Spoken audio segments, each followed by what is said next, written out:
ಕನ್ನಡ ಕಣಜ ಹೊನ್ನ ಭಾಷೆಯ ಕಲಿಕೆಗೊಂದು ಪುಟ್ಟ ಹೆಜ್ಜೆ. ನಾನೊಂದು ಈ ಯೋಜನೆಯನ್ನು ಪುಟ್ಟದಾಗಿ ತಯಾರಿಸ್ಕೊಂಡು ಅದನ್ನು ಮಕ್ಕಳಿಗೆ ಕಲಿಸೋದಕ್ಕೆ ಬಳಸ್ತಾ ಇದ್ದೀನಿ. ನೀವು ಕೂಡ ನಿಮ್ಮ ಪ್ರಾಥಮಿಕ ವಿಭಾಗದಲ್ಲಿ ಈ ಥರ ಯೋಜನೆಯನ್ನು ತಯಾರಿಸ್ಕೊಂಡು ಮಕ್ಕಳಿಗೂ ಕೂಡ ಕಲಿಸೋದಕ್ಕೆ ಈ ಸಣ್ಣ ಯೋಜನೆ ನೀವು ಸಿದ್ಧಪಡಿಸ್ಕೊಂಡು ಅವರಿಗೂ ಕೂಡ ಯೋಜನೆಯನ್ನು ತಯಾರಿಸಲಿಕ್ಕೆ ಪ್ರೋತ್ಸಾಹವನ್ನು ನೀಡಬಹುದು, ಕಲಿಕೆಗೂ ಕೂಡ ಆಸಕ್ತಿಯನ್ನು ಕೆರಳಿಸಬಹುದು ಅಂತ ಹೇಳ್ತಾ ನಾನು ಸಾಕಷ್ಟು ವಿಡಿಯೋಗಳನ್ನು ಮಾಡಿ ಹಾಕಿದ್ದೇನೆ. ವಿಭಕ್ತಿ ಪ್ರತ್ಯಯಗಳದ್ದು ಮಾಡಿದ್ದೇನೆ, ವರ್ಣಮಾಲೆಗಳದ್ದು ಆಗಿದೆ, ಅನ್ಯ ದೇಶೀಯ ಶಬ್ದಗಳದ್ದು ಆಗಿದೆ, ಹಾಗೆ ಲಿಂಗ ವ್ಯವಸ್ಥೆಯ ಬಗ್ಗೆ ಕೂಡ ವಿಡಿಯೋವನ್ನು ಮಾಡಿ ಹಾಕಿದ್ದೇನೆ. ನೀವು ನೋಡ್ಬೋದು ಇದನ್ನು.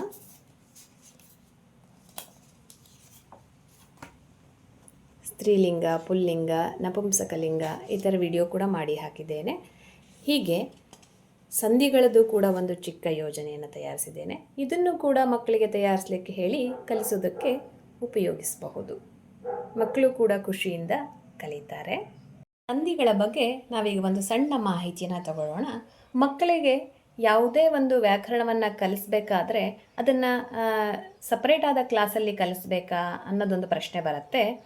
ನನ್ನ ಅನಿಸಿಕೆಯ ಪ್ರಕಾರ ಪಾಠವನ್ನು ಮಾಡ್ತಾನೆ ಮಧ್ಯೆ ಬರುವಂಥ ಶಬ್ದಗಳನ್ನು ಅದನ್ನು ಬಿಡಿಸಿ ಬರೆಯೋದು ಹೇಗೆ, ಕೂಡಿಸಿ ಬರೆಯೋದು ಹೇಗೆ, ಬಿಡಿಸಿ ಬರೆದಾಗ ಪೂರ್ವ ಪದ ಯಾವುದು, ಉತ್ತರ ಪದ ಯಾವುದು, ಪೂರ್ವ ಪದದ ಕೊನೆಯಲ್ಲಿ ಬರುವಂಥ ಅಕ್ಷರ ಯಾವುದು, ಉತ್ತರ ಪದದ ಮೊದಲಲ್ಲಿ ಬರುವಂಥ ಅಕ್ಷರ ಯಾವುದು, ಅದರ ಮಧ್ಯೆ ಯಾವ ಅಕ್ಷರ ಬಂದು ಸೇರಿಕೊಳ್ಳುತ್ತೆ, ಯಾವ ಅಕ್ಷರ ಅಲ್ಲಿಂದ ಹೊರಗಡೆ ಹೋಗುತ್ತೆ, ಲೋಪ ಆಗುತ್ತೆ ಅನ್ನೋದನ್ನು ಸಂಕ್ಷಿಪ್ತವಾಗಿ ತಿಳಿಸ್ತಾ ಸಂಧಿಗಳ ಬಗ್ಗೆ ಮಾಹಿತಿಯನ್ನು ಕೊಡ್ತಾ ಹೋಗ್ಬೋದು.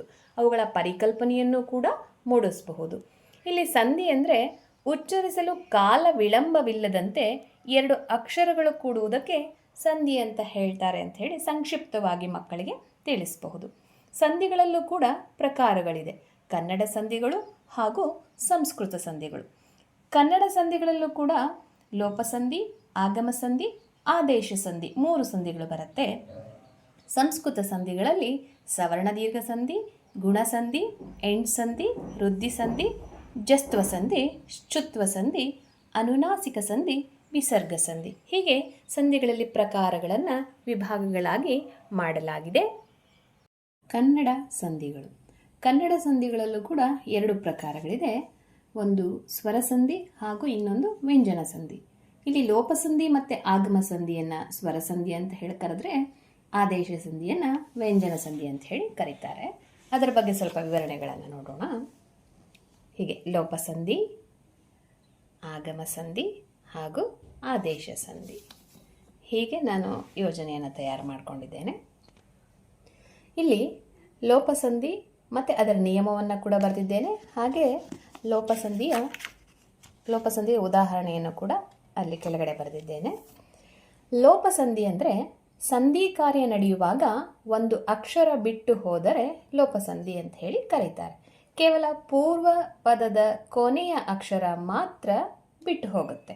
ನಾವು ಅದನ್ನ ಹೇಳಬೇಕು, ಅ ಮತ್ತು ಔವರೆಗಿನ 13 ಸ್ವರಗಳು ಮಾತ್ರ ಇಲ್ಲಿ ಲೋಪವಾಗ್ತದೆ ಅಂತ ಹೇಳಿ. ಹಾಗೆ ಲೋಪಸಂಧಿಯಲ್ಲಿ ಹೇಗೆ ಸಂಧಿ ಕಾರ್ಯ ನಡೆಯುತ್ತೆ ಅಂಥೇಳಿ ಶಬ್ದಗಳ ಮೂಲಕ ತೋರಿಸೋದಾದರೆ, ಊರು ಪ್ಲಸ್ ಊರು, ಊರೂರು. ಇಲ್ಲಿ ಪೂರ್ವ ಪದದ ಉ ಪ್ಲಸ್ ಉತ್ತರ ಪದದ ಊ. ಸಂಧಿ ಕಾರ್ಯ ನಡೆದಾಗ ಪೂರ್ವ ಪದದ ಉ ಲೋಪವಾಗಿದೆ. ನೀವು ಇದನ್ನು ಇಲ್ಲಿ ಕಾಣಬಹುದು. ಹಾಗೆ ಬಲ್ಲೆನು ಪ್ಲಸ್ ಎಂದು ಬಲ್ಲೆನೆಂದು. ಇಲ್ಲೇನಾಗಿದೆ ಅಂದರೆ ಉ ಸಂಧಿ ಕಾರ್ಯದಲ್ಲಿ ಲೋಪವಾಗಿದೆ. ಹಾಗಾಗಿ ಇದನ್ನು ಲೋಪಸಂಧಿ ಅಂಥೇಳಿ ಕರಿತೀವಿ. ಅದೇ ರೀತಿ ಮಾತು ಪ್ಲಸ್ ಅಂತು, ಮಾತಂತು.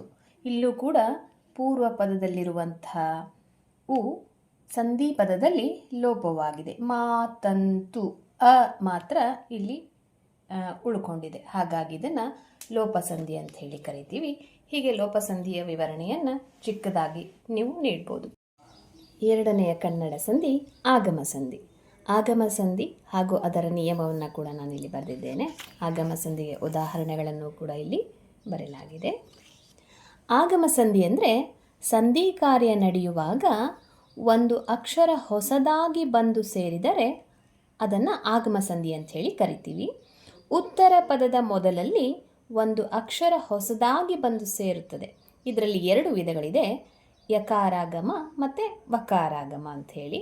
ನಾವು ಉದಾಹರಣೆಯನ್ನು ತೋರಿಸೋದ್ರ ಮೂಲಕ ಮಕ್ಕಳಿಗೆ ಅದು ತುಂಬ ಚೆನ್ನಾಗಿ ಅರ್ಥ ಆಗುತ್ತೆ. ಅದನ್ನು ಸಾಕಷ್ಟು ಉದಾಹರಣೆಗಳು ನೀಡೋದ್ರ ಮೂಲಕ ಅರ್ಥ ಮಾಡಿಸಬಹುದು. ಉದಾಹರಣೆಗೆ ಮಳೆ ಪ್ಲಸ್ ಇಂದ, ಮಳೆ ಪ್ಲಸ್ ಇಂದ ಅಂತ ಹೇಳಿಬಿಟ್ಟು ಇಲ್ಲಿದೆ. ಮಳೆ ಪ್ಲಸ್ ಇಂದ, ಮಳೆಯಿಂದ. ಇಲ್ಲಿ ಇವೆರಡರ ಮಧ್ಯೆ ಯ ಆಗಮವಾಗಿದೆ, ಹಾಗಾಗಿ ಮಳೆಯಿಂದ ಅಂತ ಆಗಿದೆ. ಇದನ್ನು ಯಕಾರಾಗಮ ಸಂಧಿ ಅಂಥೇಳಿ ನಾವು ಕರಿತೇವೆ. ಹಾಗೆ ಮಗು ಪ್ಲಸ್ ಇಗೆ, ಮಗುವಿಗೆ. ಮಗು ಪ್ಲಸ್ ಇಗೆ ಇವೆರಡರ ಮಧ್ಯೆ ವ ಆಗಮವಾಗಿದೆ, ಹಾಗಾಗಿ ಇದನ್ನು ವಕಾರಾಗಮ ಸಂಧಿ ಅಂಥೇಳಿ ಕರಿತೀವಿ. ಅಂದರೆ ಈ ನಿಯಮದ ಪ್ರಕಾರ ಉತ್ತರ ಪದದ ಮೊದಲಲ್ಲಿ ಒಂದು ಅಕ್ಷರ ಹೊಸದಾಗಿ ಬಂದು ಸೇರ್ಕೊಳ್ಳುತ್ತೆ. ಅದು ಯ ಆಗಿರ್ಬೋದು ಅಥವಾ ವ ಆಗಿರ್ಬೋದು. ಹಾಗಾಗಿ ಇದನ್ನು ಆಗಮ ಸಂಧಿ ಅಂಥೇಳಿ ಕರಿತೀವಿ. ಹಾಗೆ ಇನ್ನೊಂದು ಕನ್ನಡ ಸಂಧಿ ಆದೇಶ ಸಂಧಿ. ಇಲ್ಲಿ ಆದೇಶ ಸಂಧಿ ಅಂದರೆ ನಿಯಮ ಇಲ್ಲಿದೆ, ಅದಕ್ಕೆ ಉದಾಹರಣೆಗಳನ್ನು ಕೂಡ ನಾನು ಇಲ್ಲಿ ಬರೆದಿದ್ದೇನೆ.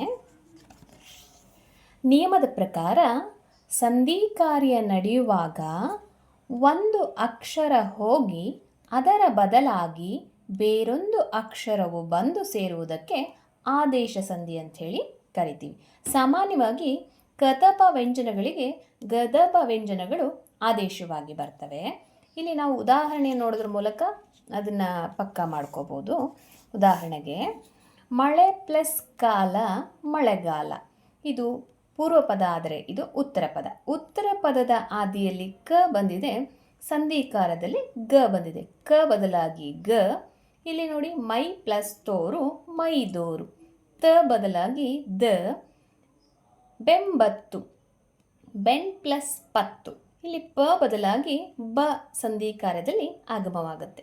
ಹಾಗಾಗಿ ಕತಪಗಳಿಗೆ ಗದಬಗಳು ಆದೇಶವಾಗಿ ಬಂದರೆ ಆ ಒಂದು ಪದವನ್ನು ಆದೇಶ ಸಂಧಿಗೆ ನಾವು ಉದಾಹರಣೆಯಾಗಿ ನೀಡ್ಬೋದು.